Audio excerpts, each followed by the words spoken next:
Om Ajnanatimrandasya Gyananjanashalakaya Chakshurunmilitamena Tasmai Shri Gurave Namaha Shri Chaitanya Manobhishtam Sthapitamena Bhutale Swayam Rupa Kadamahyam Dadati Swapadantikam Vandeham Shri Gurum Shri Yutapadakamalam Shri Gurun Vaishnavanscha Shri Rupam Sagrajatam Sahagana Raghunathanvitam Tam Sajivam Sadvaitam Savadutam Parijana Sahitam Krishna Chaitanya Devam Shri Radha Krishna Padan Sahagana Lalita Shri Vishakhan Vitamscha He Krishna Karuna Sindho Dinabandho Jagatpate Gopesha Gopika Kanta Radha Kanta Namostute Tapta Kanchana Gaurangi Radhe Vrindavaneshwari Vrishabhanusute Devi Pranamami Hari Priye वाञ्छकल्पतरुभ्यश्च कृपासिन्धुभ्येव च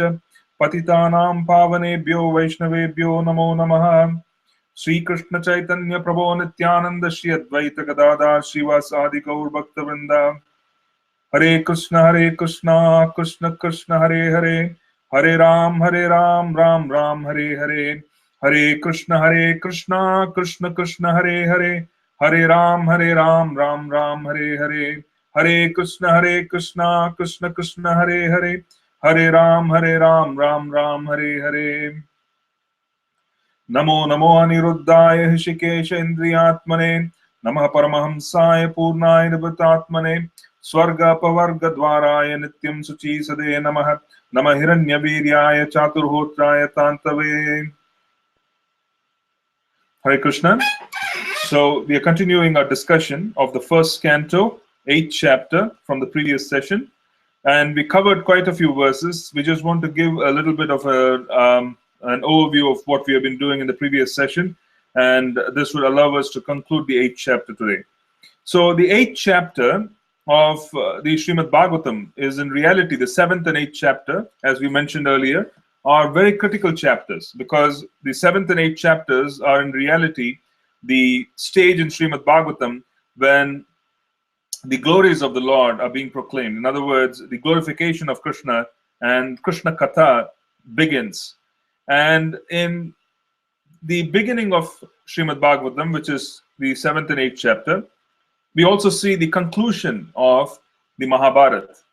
So the Mahabharata, or the end of the Battle of Kurukshetra, marks the beginning of Srimad Bhagavatam. And this also explains as to why Parikshit Maharaj became a recipient of the kirtan, which was done by Srila Sukadev Goswami in glorification of the Srimad Bhagavatam. Now, the most important aspect that we would want to learn from chapter 8 is the fact that the previous session, we studied that chapter 8 exemplifies the Swarup Lakshana, or the intrinsic quality of pure devotional service. A devotee may act based on the external qualities brought forth by being in a certain body, which is acculturated by varna, by ashram. But in all respects, a devotee's manifestation of action is seen by his internal Swarup Lakshana, the intrinsic quality, the primary quality. The primary quality which defines a sadhu, according to our scriptures, is the fact that they have the ability to completely surrender to Krishna under all circumstances. They have the ability to completely surrender to the holy names under all circumstances. So this is something which was also explained by Srila Haridas Thakur right in the beginning of Sri Harinam Chintamani, when Lord Sri Krishna Chaitanya was inquiring about the glories of the holy name. And Sri Haridas Thakur wanted to talk about the impediments on what prevents a devotee from attaining Shuddhanam. Soul is pure. We are all pure souls. The holy name is pure. Then why is there such difficulty for a pure soul, intrinsically pure soul, for them to be able to become absorbed in the pure chanting of the holy names? What is this big wall which comes up in between? What is it which one needs to climb over simply to be able to execute the mission, or rather the instructions of Lord Chaitanya? And Srila Haridas Thakur starts by saying that there are offenses.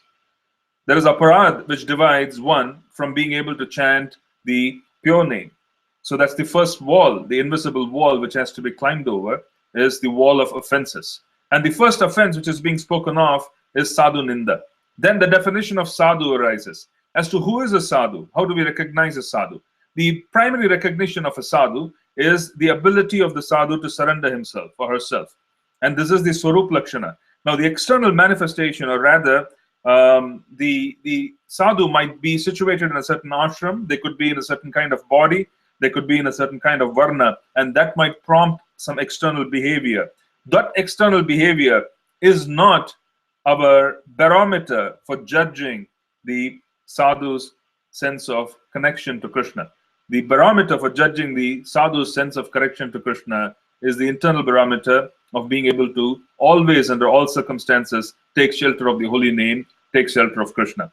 Now, this was seen circumstantially in the 8th chapter.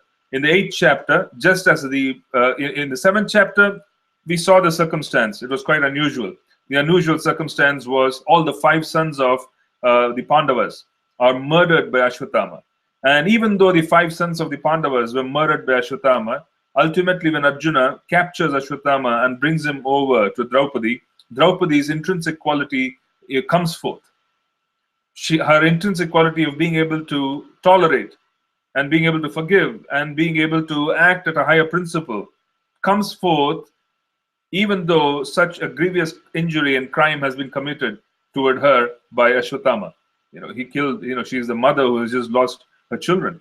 And she, that very emotional state is being overcome by the transcendental quality of complete surrender to Krishna, in the sense that Krishna ultimately is in charge. And even these circumstances that were manifest are nothing but a manifestation of Krishna's opulence. It is a manifestation of Krishna's will. It is a manifestation of the environment that is required by us for us to be able to move forward. This acceptance is again clarified by Lord Chaitanya as the 3rd verse in Sikshashtakam, where he talks about Trinadapi Sunichena, Taroriva Sahishnuna, Amani Manadena, Kirtanya Sadahari. The qualification for Kirtan, continuous Kirtan.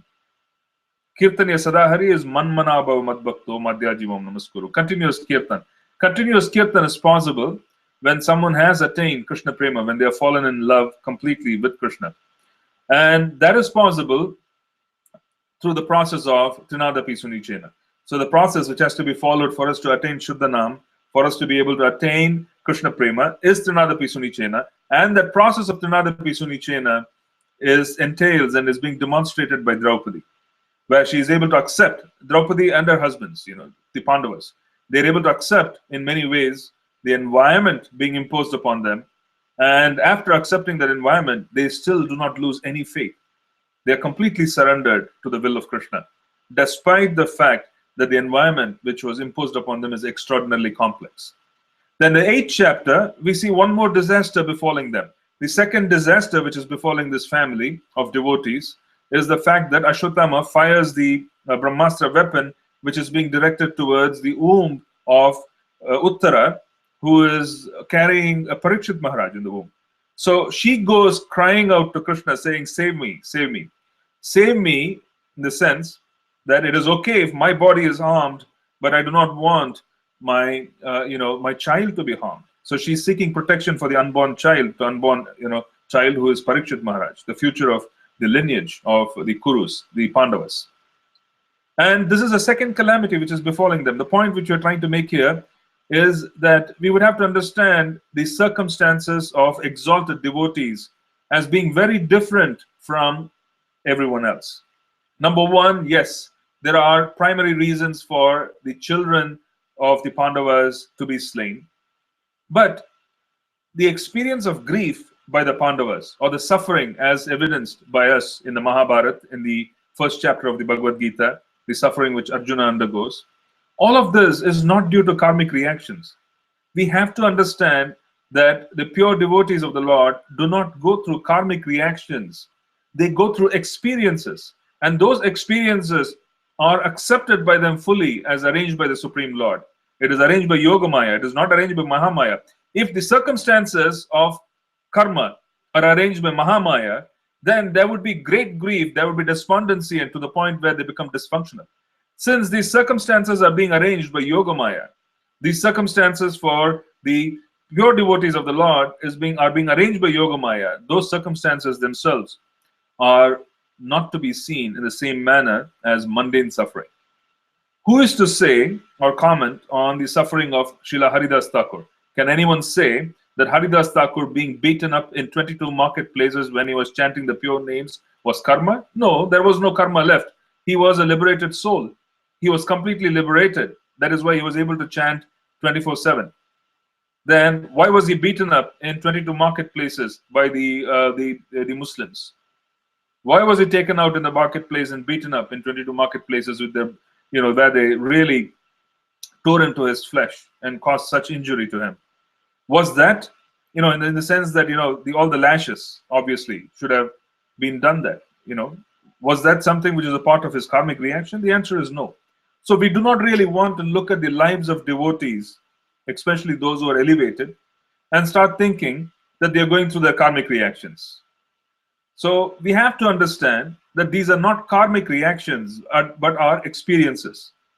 They are going through extreme experiences for our benefit. They are being put through extraordinary experiences so that we could learn from them, and we could benefit, and we could process our own life events, which are going to be perhaps far, far more minor compared to what they have gone through. This is for our benefit. So one has to realize that you cannot really equate and try and adjust the events occurring in the life of a pure devotee to karmic reactions and then explain that away in any manner or form.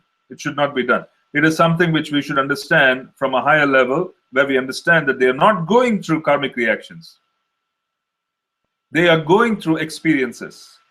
And these experiences themselves are ordained as a part of the Leela of the Lord. Haridas Thakur gets beaten up. Sri Mahaprabhu's back develops the markings of lashes. He is protected completely by Mahaprabhu. He loses consciousness in terms of wanting to chant the holy names, and he is dumped into the river. He then floats across and he is picked up by the devotees. He is saved. So the point which we're talking about is this is an extraordinary circumstance, an extraordinary experience, and it has nothing to do with karmic reactions. So is the case with the 5 sons of the Pandavas being murdered. The case with Abhimanyu being killed. Okay. These are very unusual circumstances which pure devotees can go through because they are transcendental and have the ability to put themselves in the service of Krishna so that Krishna could use them as instruments to give somewhat extraordinary instructions to others. Okay, so the mistake should not be made that they are suffering for their sinful reactions, as that would be a mistake. They are not. Now, in the case of the 8th chapter, we notice that Parikshit Maharaj is saved. Now, this is a great benediction because now Krishna is intervening and offering protection, and he is offering protection to the child, and the association of Krishna right at the onset, even before Parikshit Maharaj is born, is extraordinarily auspicious. So it should not be seen as an inauspicious event where someone is trying to abort the child, unborn child, and then Uttara runs and then gets the help of Krishna. It is a benediction where Krishna is extraordinarily powerfully being invoked even before Parikshit Maharaj emerges into the world. And Parikshit Maharaj is so extraordinary because he's being used to be an instrument for demonstrating how to die. Srimad Bhagavatam is about how to die. Bhagavad Gita is about how to execute while being on the body, while living. So this is an extraordinary event, and it is not to be seen as a karmic reaction. So we explained in the previous week, there's no explanation for Yudhishthira to enter into gambling. There is no explanation. There's no karmic explanation where the son of Dharma would lose a sense of Dharma. There is no karmic explanation. But he's being propelled from within to act in such a manner so that he becomes an instrument for Draupadi and so many others to get involved. And this begins the entire lesson which is being shared to us in the form of the Mahabharata and in form of Bhagavad Gita. Right? We also gave the example of Lord Rama chasing after the golden deer. Wouldn't Lord Rama have intelligence that an animal such as the golden deer would exist or not exist? Wouldn't Mother Sita have intelligence? She's the mother of the universe, that she would not want to push her husband towards a goal which is not so worthy. Wouldn't Lord Ananta, who is non-different from Lakshman, who carries the entire universe and the entire manifested creation on his hoods, and it is insignificant, and he's constantly glorifying the Lord, wouldn't he know as Lakshman that he should not be chasing after Lord Rama, leaving Mother Sita unprotected? So the question is that all of this is a play of Yogamaya. Now Yogamaya gets involved and she facilitates Leela. And while she's facilitating Leela, you would find unusual circumstances coming upon those whom are surely not worthy of intense circumstances. Was Lord Rama supposed to karmically endure the banishment from the kingdom? Was Lord Rama and Lakshman and Mother Sita supposed to go from forest to forest for 14 years? Was this a karmic reaction? Was there separation from Mother Sita on a later date, a karmic reaction, as is the case with a mundane karmic reaction? The answer is no. If we understand it that way, then there would be severe challenges in our being able to process the extraordinary messages that are being given. One has to understand that these are not karmic reactions, but these are experiences. And these experiences themselves are tools for us to be able to pick up and understand and absorb and keep in mind and churn through, so that we would be able to process our own experiences as we mature in Krishna consciousness. Okay? Was Krishna ordained? Was Mother Devaki and Vasudeva, were they ordained to be chained, incarcerated, to be born, and Krishna to be born behind bars? So we have to give this thought, give this a little bit of a better understanding, that there are two types of actions. And we notice that even in the lives of devotees. The lives of devotees, even who are somewhat in the beginning stages, you have a lot of intervention by Krishna's potency of Yogamaya.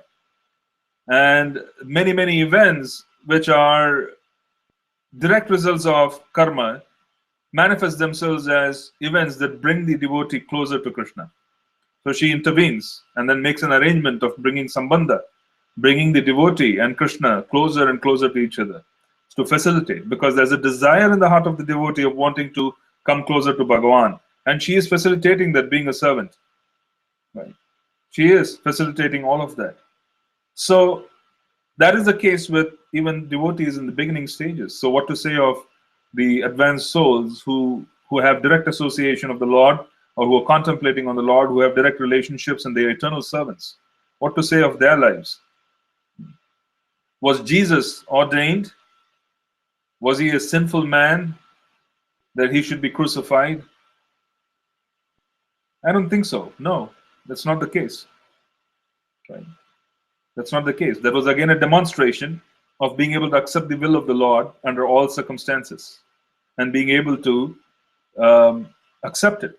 If he was not able to accept all the circumstances that were imposed upon him as the will of the Lord, he would not be able to forgive anyone. Why would he be able to forgive? He was able to forgive because he was not suffering. He was in pain, but he was not suffering. There's a big distinction, big difference between the two. Right? So we should take steps in understanding Shastra and the experiences of transcendental souls carefully. And Krishna is giving that instruction. He's saying, go approach a spiritual master, go approach a Tattvadarshi, because all of this is Tattva, all of these activities of mind, because these are activities of Krishna. He's interacting with his devotees. Right? All of these are transcendental. And if you understand them as transcendental, then you have an opportunity to come back. If you condemn these, or rather start thinking they are mundane and equate them to a mundane experience, then one has to learn. Okay, so we'll complete the reading from the 8th chapter. There were a few verses left of Mother Kunti's prayer. We'll just continue reading those. and then we will end for the evening to continue again the following week. Text 33. Om Namo Bhagavate Vasudevaya. Om Namo Bhagavate Vasudevaya. Om Namo Bhagavate Vasudevaya. Apare Vasudevasya Devakyam Yachito Bhyagat Ajastvam Asya Kshemaya Vadaya Chasuradvisham. Others say that since both Vasudeva and Devaki prayed for you, you have taken your birth as their son. Undoubtedly, you are unborn, yet you take your birth for the welfare and to kill those who are envious of the demigods. Bharavatar Ranayanye Bhunava Ivodadau Siddhantya Bhuri Bharena Jato Hi Atma Bhuvartitaha. Others say that the world being overburdened like a boat at sea is much aggrieved, and that Brahma, who is your son, prayed for you, and so you have appeared to diminish the trouble. Bhavesmin Klishyamananam Avidya Kama Karmabhihi Shravana Smaranadhani Karishyan iti kechana. And yet others say that you appear to rejuvenate the devotional service of hearing, remembering, worshipping, and so on. And in order that the conditioned souls suffering from material pangs might take advantage and gain liberation. So there are many, many viewpoints on why Krishna appeared. Some say that he appeared because Devaki and Vasudeva prayed. Some say he appeared specifically to reduce and perform the duty of reducing the burden on the planet. Some say that he appeared specifically to enact pastime so that there could be remembering, there could be worshipping, there could be hearing, Shravanam, Kirtanam, Vandanam, and as a consequence, people could attain liberation. Shanvanti Gayanti Gananti Abhikshanasaha Smaranti Nandanti Tavehitam Janaha Taeva Pashyanti Achirena Tavakam Bhava Pravahor Pramam Padambojam. O Krishna, those who continuously hear, chant, and repeat your transcendental activities, or take pleasure in others doing so, certainly see your lotus feet, which alone can stop the repetition of birth and death. So she's concluding saying that the most important thing is someone who can continuously hear, Shrinvanti, chant, Gayanti, right? And then repeat your transcendental activities. Grinanti, Apshikshanaha. So continuously remember, Smaranti, continuously remember. So by doing so, they can certainly see your lotus feet. So the first step that is being spoken of here is Shrinvanti, Shravanam. Hearing is the most important process. And when we engage in the process of hearing and performing kirtan based on the hearing, then smaranam, which is remembrance of the Lord's pastimes, would occur automatically. As we mature, to the extent to which we mature, the pastimes of the Lord, the smaranam would be as extensive and as detailed and as profound as to the extent to which we mature. Apiyadyanastvam swakrate hita prabho jihasashi swatsuhrudo nujvinaha yesham nachanyad bhavatah padambujat parayanam rajasu yojitam hasam.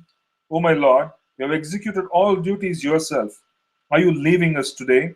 Though we are completely dependent on your mercy and have no one else to protect us, now when all kings are at enmity with us.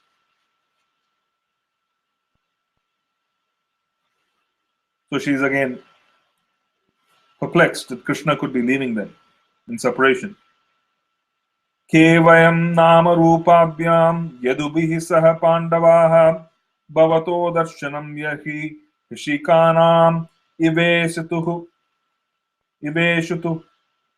As the name and fame of a particular body is finished with the disappearance of the living spirit, similarly, if you do not look upon us, all our fame and activities, along with the Pandavas and Yadus, will end at once. Neyam sobhishyate tatra yate danim gadadara tvatpade rankita bhati swalakshana vilakshitaihi.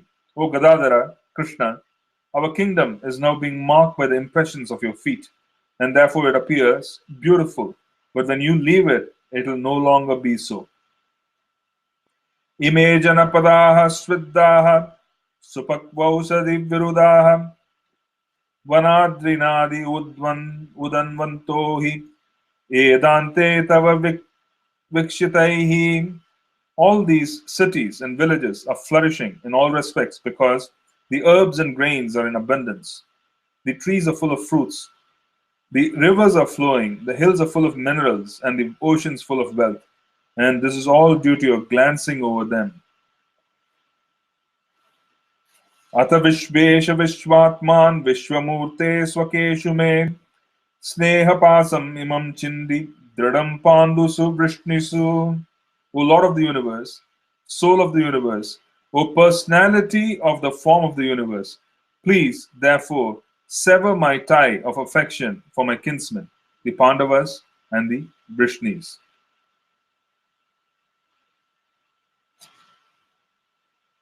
Tvai me nanya vishaya matir madhupate sakrit ratim udvahatat adda gange vaugam udanvati.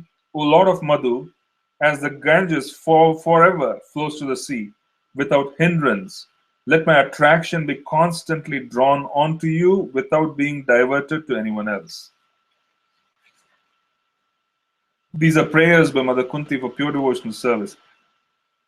She's already situated in direct contact with the Supreme Lord, but the prayers are being offered in full appreciation of her position, where someone who attains Krishna and makes advancement would never feel that they have made advancement and would continuously feel that they are lacking in so many different ways. And that lack is being displayed by Mother Kunti, where she is talking and making a statement saying that Krishna, make me forget my relatives. Make me forget this identity which is problematic. Let me be able to take a pure devotional service. So she's feeling quite inadequate, even though she is a pure devotee and she has Krishna right in front of her. This is the mood of someone who is very elevated, where they would constantly feel they have a long way to go.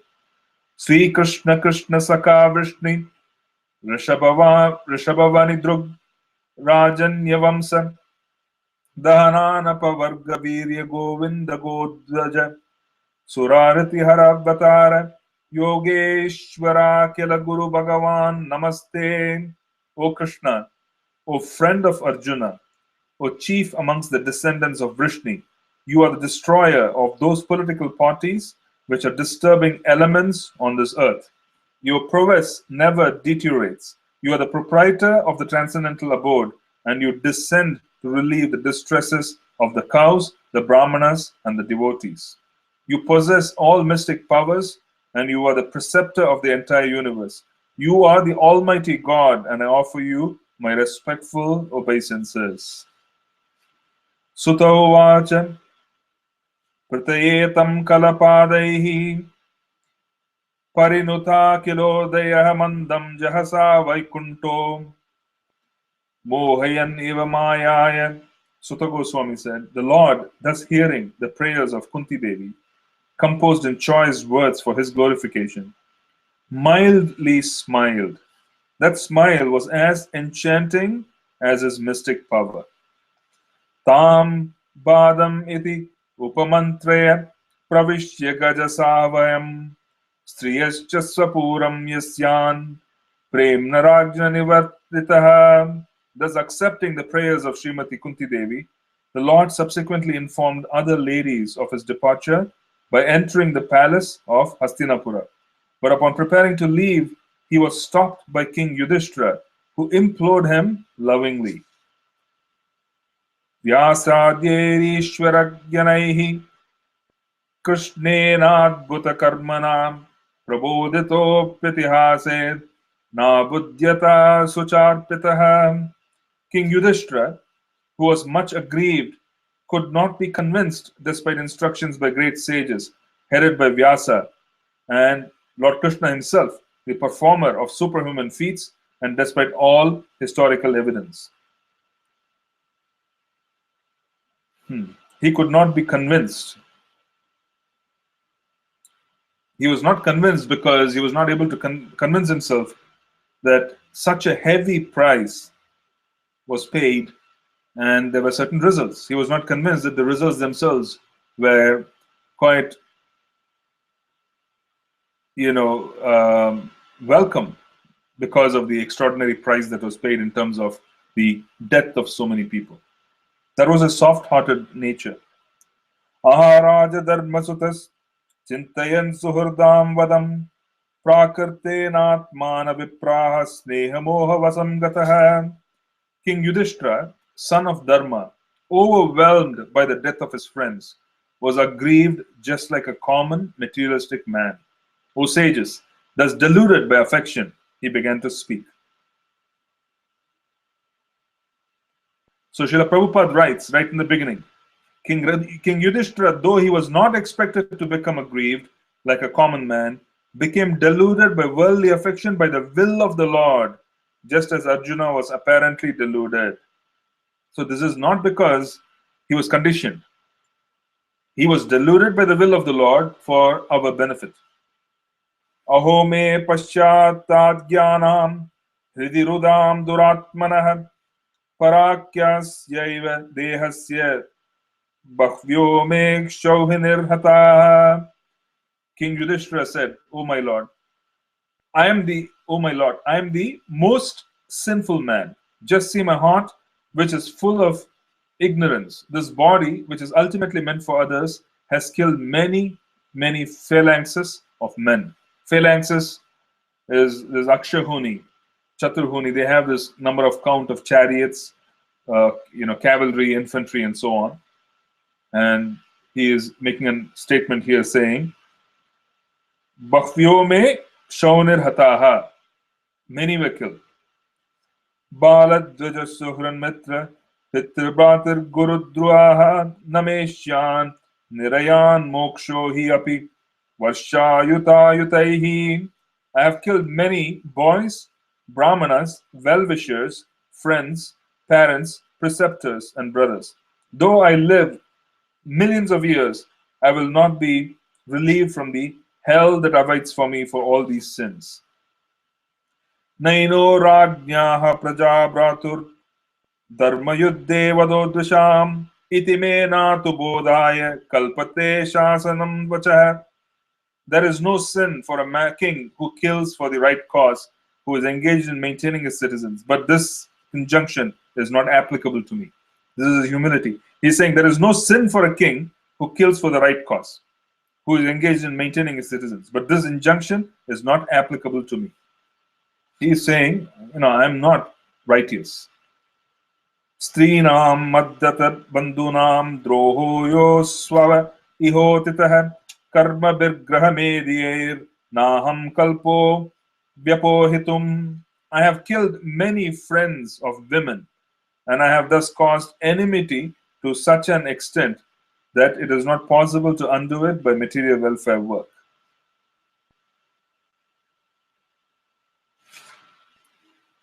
Yata pankena pankambah surayava surakritam bhutahatyam tataivaikam na yagyer marshutum arhati. As it is not possible to filter muddy water through mud or purify a wine-stained pot with wine, it is not possible to counteract the killing of men by sacrificing animals. So he is completely despondent, and in despondency, he is setting the stage for the next chapter of instructions by Bhishma Dev. In this chapter, towards the end, Yudhishthira is not convinced that all the killing which was done on the battlefield of Kurukshetra was even worth it, because he believes that it was not done with the righteous cause in mind. So he is not putting himself up saying that I'm righteous and I did it, and the son of Dharma. So Dharma was followed, we established Dharma. His mood is that I'm not sure. I think this is just complete sinful reaction, and I have to suffer through all of this. So this is a part of his delusion. This delusion is again the influence of Yoga Maya, because one has to take the proximity that he is with Krishna. He is Anukulya, where he is very, very friendly, and he has completely accepted Krishna as supreme. So he is obviously under the influence of Krishna's internal potency. And in that, he is acting and he is speaking to set the stage for further instructions that are yet to come from Sri Bhishmadev, who is lying await on the battlefield of Kurukshetra, where the battle has laid him down, but he is awaiting this group of people to reach him, Krishna, Yudhishthira, and all the Pandavas, so that he could give them last instructions. They are very, very powerful instructions of Sri Bhishma.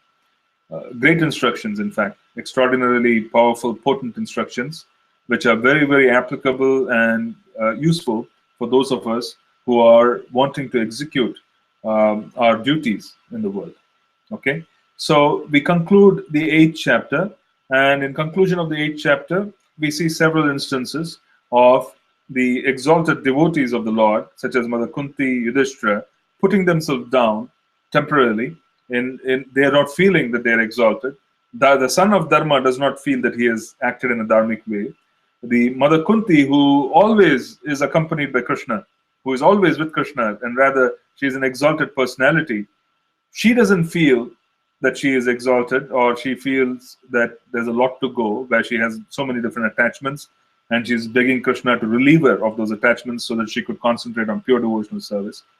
So all these wonderful, nice sentiments are being displayed, and it is also being shown as to how intensely they are attached to Krishna and how deeply faithful they are, despite the fact that their faith has been challenged in so many profound ways, unbelievable ways. And every time there's been a challenge, their response to such a challenge has been with extraordinary clarity. They have always held on to the lotus feet of the Lord and accepted the environment. They have practically acted as Lord Chaitanya acted, and as a consequence, they have the ability to engage in Kirtaniya Sadahari, which is what we are seeing here. So this qualification is being propounded in the Bhagavad Gita, Manmanabo Madbhakto Madhya Jivam Namaskuru, and then it is being seen in Srimad Bhagavatam. The extract of all of this is being experienced by Srila Haridas Thakur, because he is the Namacharya. He's chanting the holy names, he's experiencing all of this, and he is telling that the primary quality of a devotee, Swarup Lakshana, is complete surrender. The secondary qualities will become manifest as a matter of time. Even if they are not manifest, then we don't really need to judge the devotee by the secondary quality. We always judge by the primary quality as to whether they have attachment to chanting, whether they have the ability to surrender, and so on and so forth. So they are giving us benchmarks so that we can understand sadhu behavior, and we are just going to wait for the secondary qualities also to fully manifest, or the confusion to recede, so that the primary quality becomes more obvious. But we always treat sadhus, we judge sadhus based on the primary quality, not the second. Okay, so these are all the wonderful teachings of Srimad Bhagavatam, which are filtering through our so many different scriptures. Harinam Chintamani, Madhurya Kadambini, all of these are based on the extraordinary teachings of Bhagavad Gita and Srimad Bhagavatam. Our acharyas have written so much about Srimad Bhagavatam. So we'll wait here to see if there are any questions from this chapter. This is chapter 8. And we'll see if I can answer any question. Otherwise, we would conclude our session.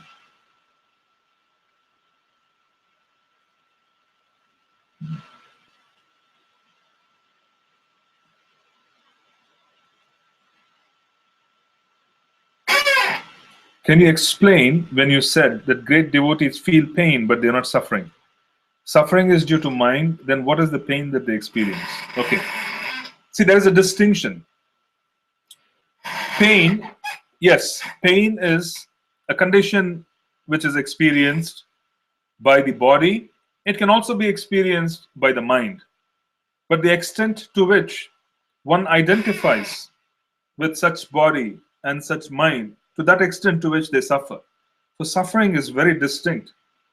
One may, for example, go through an intense injury in their life, and the injury could heal.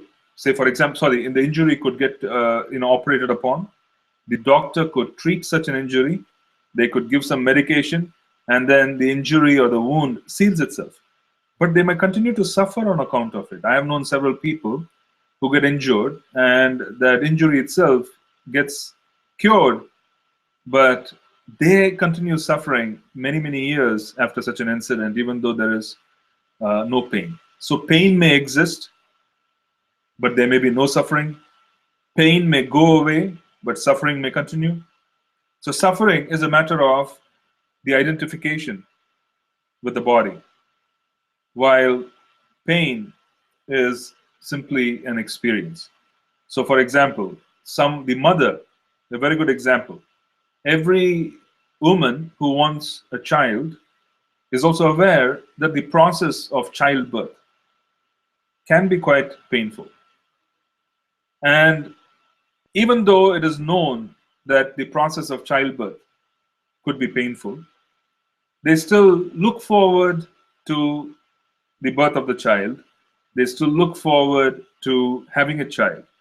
So here, having the child and going through the process of giving birth is pain, but there is no suffering, because the joy of bringing forth a child into this world replaces the so-called suffering which is endured, so-called pain which is endured during the process of delivering the child. Okay, that's the other example one can take in terms of distinguishing what is pain and what is suffering. So devotees could experience immense pain. They could experience bodily trauma. They could experience mental trauma. They could experience a lot of pain. But they don't suffer because they are able to identify that that pain in itself is nothing but a manifestation of mercy, because they get deep realizations, or they can identify that that pain itself has allowed them to expand the mission of Krishna in certain profound ways. So that was the example that we wanted to share about Lord Jesus being put up on the crucifix. He was in very deep pain as far as the body is concerned, but because he knew that this was the instruction of Krishna, and because he wanted to execute the instruction of Krishna in certain ways, the instruction of God, and he executed it, he was not suffering. He was able to forgive because he knew that he was being used as an instrument for some greater purpose. There were many who were crucified in that period, but how many were able to establish, let us say, a world religion, right? Jesus was able to do so. So he was able to see the plan of the Lord, and he was able to submit himself to it. Because if he was suffering, those who suffer will not be able to forgive, because they would have to blame, they would have to pin something on someone else. So there can be no question of forgiving if there's suffering. There can be pain, but there can be no suffering. I hope that answers your question.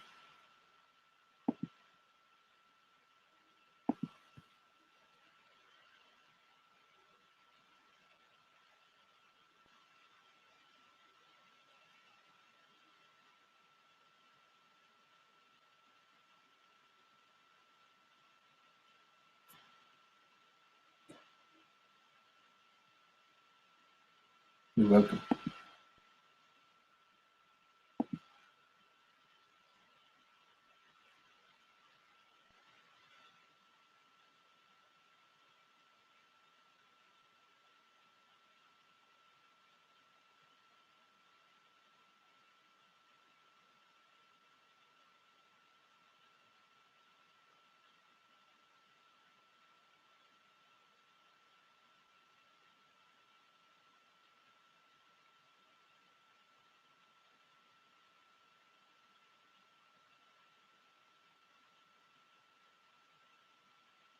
Okay, so we'll stop here as I don't see any more questions. Wish you all a very, very happy 2016, and I hope you're able to calibrate your goals, you're able to achieve all your spiritual goals, and you're also able to plan and execute the life that you have in a manner which would help you immensely in terms of furthering your spiritual goals and coming closer to the main objective of life. Okay. Srila Prabhupada ki jai. Hare Krishna.